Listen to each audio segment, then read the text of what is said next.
ما في شويه جا ساقنا من الخرطوم دي سكننا يعني. فهمت كلامي انت ولا فهمته؟ انا من الراستات يعني، ما قاعد اتلبت يعني.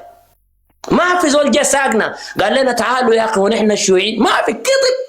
بيتكلموا عن الاشتراكيه وكلهم ساكنين في 3 طوابق ومعجلين الباقي، 4 طوابق ومعجلين الباقي، لكن شايلينه على ورق.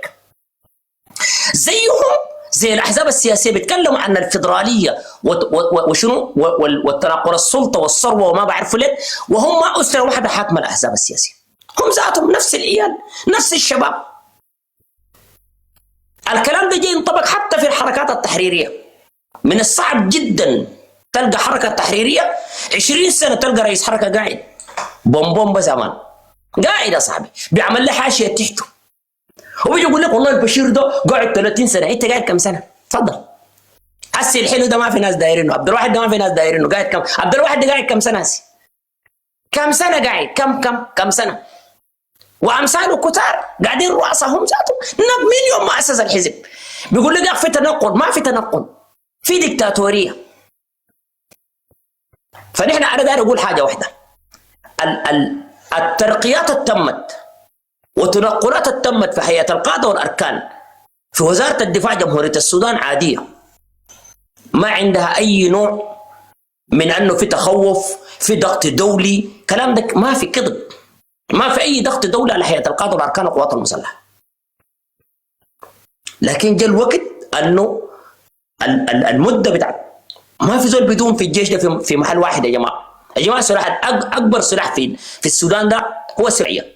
ممنوع ضابط في سلاح المدفعيه والوحدات كلها، ومن هنا تحياتنا للوحدات كلها في السودان.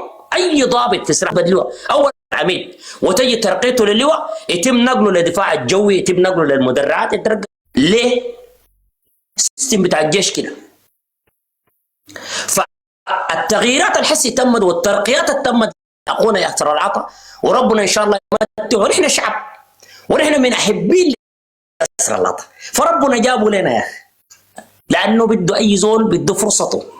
العمل الخاص اللي كان معاه بالليل اللي كانوا بيشغموا الجماعه الان معاه في ضغوطات، ما في اي ضغوطات. شوفوا الجيش ده ما في زول بيضغطه، لا بتضغطه امريكا لا روسيا لا الاتحاد الاوروبي لا اي دوله.